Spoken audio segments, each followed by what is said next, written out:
I'm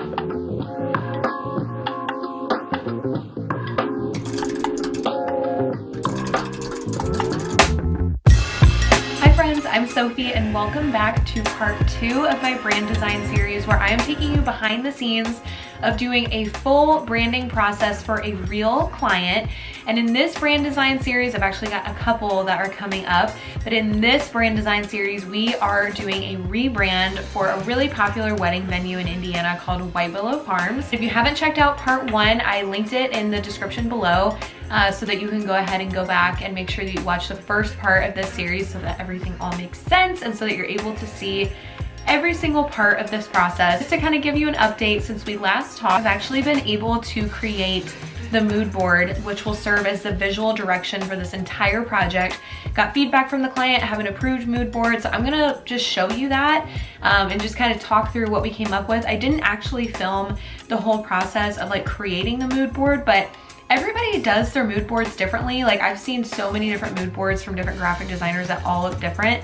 For me, the things that I try to focus on in my mood boards are including some type of typography or font inspiration, some type of like logo layout inspiration. So I do use Pinterest for this part just to kind of like get a feel for what they like. That doesn't mean though that we're gonna like directly copy somebody's logo or anything like that, but just to kind of help me see what they like and what they're drawn to. Of course, if you saw my last video, you saw that one of the questions I do ask my clients in their brand design questionnaire is to list any brands that they're inspired by or Instagram accounts they really like following. Or of course, in the mood board, this is like an even greater opportunity to figure out what they like and what they don't like. Again, this is like a pivotal part of the process because I need to figure out now what they actually like, because if I don't do this part in this like preliminary research part now, then we could get all the way to the end of the brand design process and I could be presenting them with something that like isn't even their style. Totally don't want to do that. So that's why this preliminary part is so important, and it cuts down on work that I'm gonna have to do later if I take this time up front to really understand what they like and what they need. And that's always my goal as a brand designer, is to give them both what they like but also what they need. Sometimes people know what they like but they don't necessarily know what they need. So that's kind of my job, is to give both of those things to them and give them my very best recommendation, which is also why I do the one concept method, the one logo concept method. And if you're interested in just like a brief breakdown of my process from start to finish, I do have a brand design process video where I break down like every single step of saying, okay, when I'm starting a brand design process, I do this, this, and this. So it's just kind of like a different way of laying out that process. This is more of a behind the scenes. So I'm gonna go ahead and show you guys what I came up with the mood board. Like I said, this is a chance to highlight typography examples, logo inspiration, photography examples, and just kind of putting together a little bit of a start to a color palette and just an overall vibe. And this is what, again, serves as the visual direction for the whole project. So it's important that we get this part right. Okay, so check out this mood board. This is kind of what we've come up with for just the inspiration behind their brand going forward. As you can see, we have a couple of photography examples. Some of these are actually footage like from their venue. Like this picture here is from their venue. This picture here is from a wedding at their venue. And then we've also got some logo and branding inspiration here. I also had to change out. I had something here before that didn't quite match with the typography that they like, which is again why this is so important. So included this here just kind of as an example of typography, not necessarily as an example of what their logo will look like at the end. Included a very rough sketch of one of their horses, because that's definitely going to be a main feature of their branding as well, and some of their icons. And then also just, I don't know, we are gonna see how this looks, but I think I'd like to incorporate like the front of this barn here, so like this but on the other side, in the logo. So this is kind of like a little inspiration for that. And then also just some patterns in the background, because branded patterns is one of the other things I do for their branding. So this is kind of what we have to start with. So I'm really happy that now we have a nailed down direction and vision for where we want this project to go. The next part of this process is literally just like the not pretty part, where we're literally just sketching things out and putting a little bit of pen to paper. And these sketches are always really messy looking. Like, none of this is going to be cute. None of this is going to be wow. It's all just like the messy beginning of the process before we turn it into something really beautiful. I want to encourage you that you do not have to necessarily be an amazing sketch artist to be able to be a great graphic designer. I mean, if you've been following along with me for a little bit, you know that I got my start literally with just illustration. So if I really sit down and try, yes, I feel like I can sketch well and I can draw things well, and that is kind of an important part of my branding process, is a lot of hand-drawn illustrations. So there are moments, of course, where that skill definitely comes in handy. But if you're just like not where you want to be yet with your sketching skills, there are ways to work around them. I don't recommend like constantly tracing everything, but if you need a little bit of extra help, or let's say if you're trying to get a building illustration just right for one of your clients, I do think it's okay to incorporate some of that. What I think is more harmful than good is if you are constantly relying on sketching or on tracing. All you do, and like you claim that everything's hand-drawn, but you're not actually like doing it freehand ever. For branding, this is where sometimes I incorporate some tracing when it comes to building illustrations, because if it's gonna be part of their brand, I do want it to be pretty exact.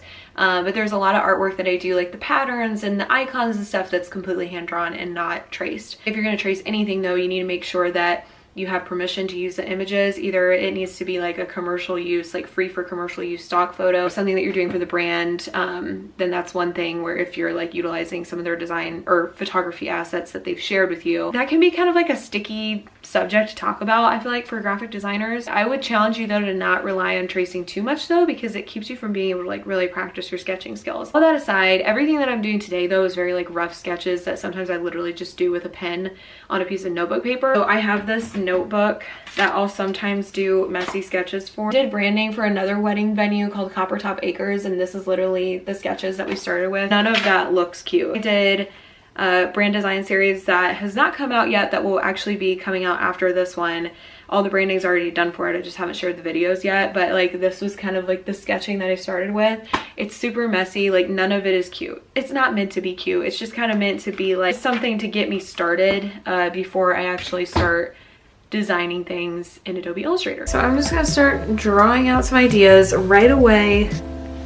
I think an easy win here with the branding would be a little circular logo that has the W in it. I think since it's white willow, I just think it's gonna be easy to like utilize that in the branding, and probably should be focused on like this W. I have no idea yet what kind of font we will use, but just want to get something in here to represent this W visually.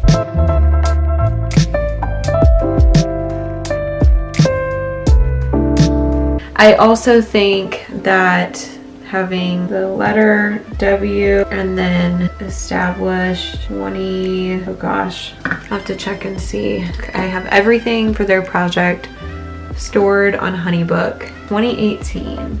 This is a very rough sketch of this barn, okay? Emphasis on the rough. I don't need this to look good. That's why this looks so bad, because I know she wants a modern look, nothing rustic. So this entire White Willow Farms might just need to be in like a modern, clean font. Oh my gosh, this is like so not straight, but whatever. Oh my gosh, this sketch looks so atrocious. I'm like, do I go back and fix that? I don't have time to be a perfectionist right now. Okay, now White Willow, like is there a way that I need to incorporate willow trees? I do not know. I think that that could be an icon. Okay, so there's like my little White Willow awful sketch. Again, I just don't have time to be a perfectionist right now. It's just looking so atrocious to me that I'm like, I have to make this better.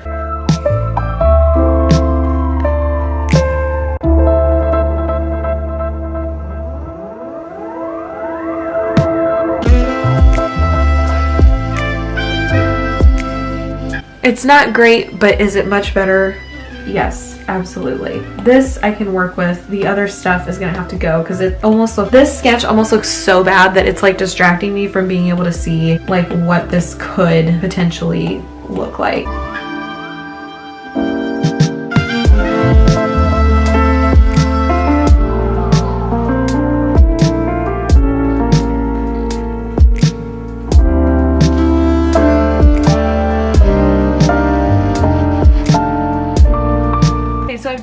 initial sketching. Now the next thing that I need to do is pick my font pairings and start arranging some elements on Adobe Illustrator with the layouts that I kind of have sketched out on that canvas on Procreate. In order to do that, I need to sketch out the building and make like an exact illustration of that can be used as one of the pieces and elements of the logo and branding. Actually, honestly, before I even really select those font pairings, I need to get that illustration done, because what I'll do is I'll pull that into Adobe Illustrator and then start testing out some fonts with that. So that is the next step of this process. I probably am not gonna get to that until tomorrow, because you know what, to be honest, today has been a wildly stressful day. It was not like that at the beginning, and then all of a sudden it got so stressful because there is just still somehow so much going on. Every time I feel like I'm trying to like make a choice to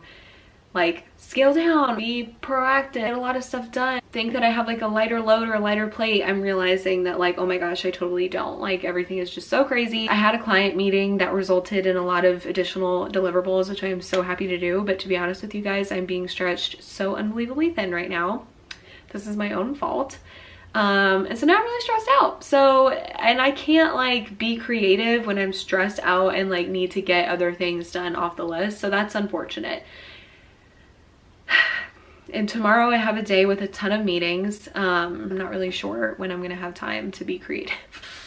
And to think that I was doing all of this without an assistant before for the past 5 years is kind of freaking insane. So I think what I'm gonna have to do is do the font pairings and stuff probably tomorrow. And what I usually like to do for branding is I like to take an entire afternoon to really work on things, but I'm starting to realize that maybe what it's gonna have to be is just every day a little bit at a time for this particular project. So I'm gonna cut this off now. That's all I've got for you guys today. Thank you so much for watching this video. Make sure you subscribe so that you can see part 3. And I will see you all in the next video.